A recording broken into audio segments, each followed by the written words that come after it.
Hey there, cat lovers! If you want to make sure your feline friend is living their best life, you need to know these 8 essential tips for taking care of your cat. Trust me, your kitty will thank you. Or, they'll just continue to silently judge you from atop the refrigerator, but maybe with a slightly less disdainful glare.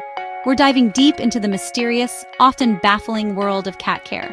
Because let's be real, these tiny fluff balls basically run our lives, so the least we can do is try to understand their cryptic demands for optimal happiness, right?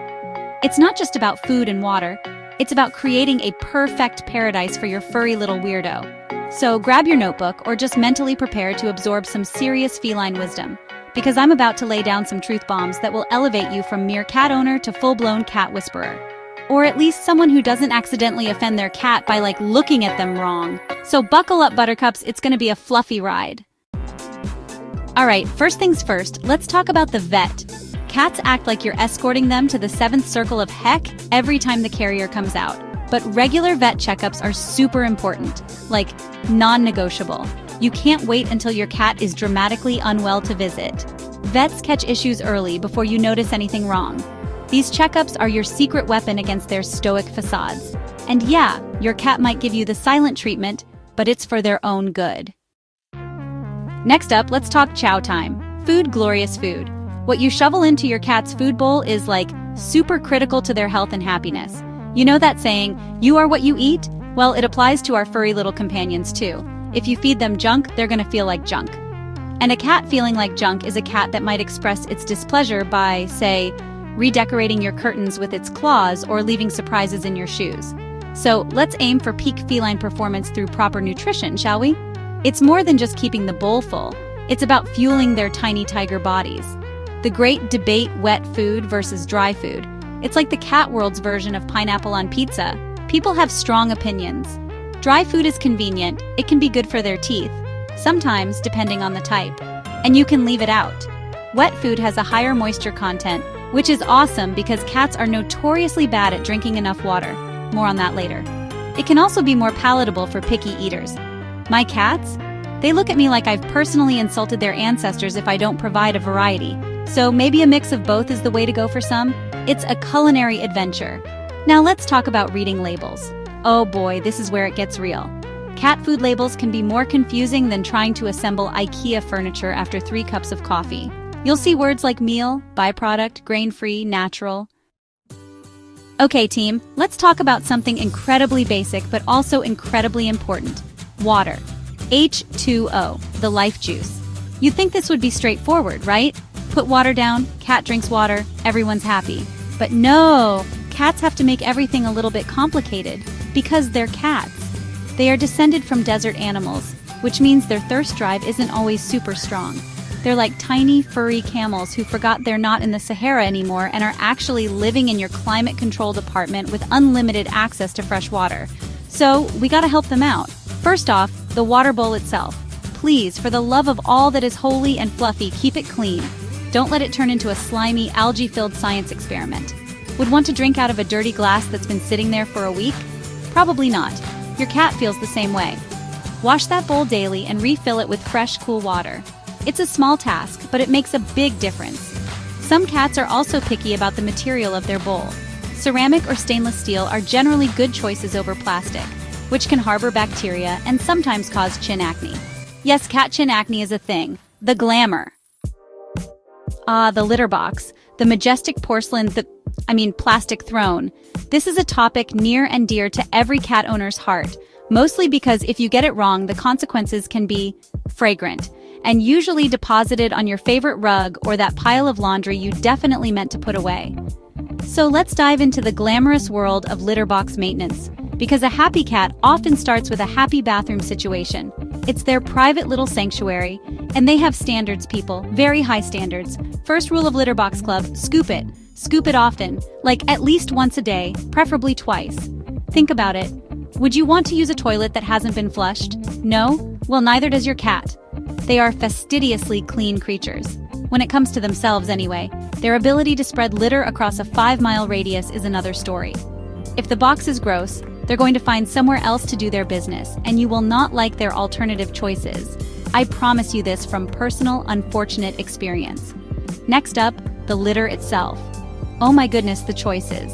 Clay, clumping, non-clumping, pine, paper, wheat, corn, crystals, scented, unscented. Let's talk about grooming. Cats are pretty self-sufficient in this department, right? They spend like half their waking hours meticulously licking every inch of their fur. They're basically tiny, furry contortionists with built-in cleaning supplies. And while that's mostly true, sometimes our feline friends need a little help from their giant, less flexible human companions. Especially if you want to minimize the amount of cat hair that becomes a permanent part of your wardrobe and home decor. Or if you want to avoid those delightful hairball surprises on your carpet. Brushing your cat regularly is a game changer. For real. It helps remove loose fur, which means less shedding all over your house and less fur for your cat to swallow when they're grooming themselves. And less swallowed fur means fewer hairballs. Hairballs are not just gross. They can actually cause intestinal blockages in severe cases, which is super serious. So, a few minutes of brushing a few times a week can save you a lot of cleanup and potentially a vet visit. Plus, many cats actually enjoy being brushed once they get used to it. It's like a kitty massage. There are a bajillion different types of brushes out there. Slicker brushes, bristle brushes, rubber brushes, de-shedding tools. It can be overwhelming. The best type of brush depends on your cat's coat. Long-haired beauties like Persians or Maine Coons will need more intensive grooming with tools designed to prevent matting. Short-haired cats might just need a softer brush or a grooming mitt. All right, let's get physical and mental. Playtime and exercise are crucial for your cat's well-being. A bored cat is a recipe for disaster. They might shred your curtains, unroll toilet paper, or attack your ankles. Keep them entertained and active. Stimulate their predator instincts. Playtime is essential. Think hunting, stalking, pouncing. House cats don't hunt for food, but they have strong instincts. Play lets them express natural behaviors. Keeps bodies lean, minds sharp. Prevents furry couch potatoes. We want agile ninjas. What toys do they enjoy? Endless options. Wand toys mimic prey. Laser pointers are fun, but let them catch a toy. Avoid frustration. Balls, crinkly toys, catnip mice. Experiment and see what they love. Sometimes it's a bottle cap, a crumpled paper, or the box it came in. Interactive play is key. Sure, they can play alone, but playing with you is better. Your home is your cat's castle, their kingdom, their domain where they reign supreme. But this kingdom can also be fraught with peril if you're not careful. Cats are naturally curious creatures. That's part of what makes them so endearing, and sometimes infuriating. They explore with their mouths and paws. They jump on everything. They squeeze into tiny spaces. So, it's our job as responsible human servants to cat-proof our homes and make them as safe as possible for our adventurous little fluff balls. Think of it as baby-proofing, but for a creature that can jump 6 times its height and has razor-sharp claws. First up, toxic plants. This is a big one, and it's scary how many common houseplants are poisonous to cats. Lilies, for example, are extremely toxic. Even a little bit of pollen can cause kidney failure. Other no-nos include tulips, daffodils, oleander, sago palms, and many more. Please, please, please do your research. Google plants toxic to cats and go through your home with a critical eye. If you have any dangerous plants, either get rid of them or make absolutely sure they are completely out of your cat's reach, which, with cats, can be a challenge. It's just not worth the risk. Household chemicals and cleaners are another major hazard. Bleach, detergents, antifreeze, pesticides, medications, both human and pet. All of these things can be incredibly dangerous if ingested by your cat. Keep them securely stored in cabinets that your cat can't open, and be careful when you're using them. Wipe up any spills immediately. Some cats are attracted to the sweet taste of antifreeze, which is deadly. Last but certainly not least, let's talk about love and attention. Some cats seem aloof and independent, but they crave connection and affection. They need to feel loved and secure. Quality time is key. Actively engage with them. Pet them where they like it. Talk to them in that baby voice. Let them sit on your lap. Even a few minutes of attention strengthens your bond. And there you have it, folks. 8 essential tips to help you on your noble quest to provide the best possible life for your feline overlord. From navigating the treacherous waters of vet visits and litter box politics to understanding the complex language of purrs and headbutts, hopefully, you're now armed with the knowledge to be an even more amazing cat parent. It's a journey, not a destination. And sometimes your cat will still do baffling things that make no sense because, well, they're cats. But trying your best is what counts, and they'll appreciate it in their own mysterious ways.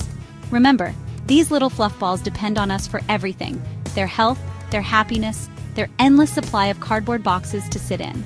It's a big responsibility, but it's also one of the most rewarding things ever.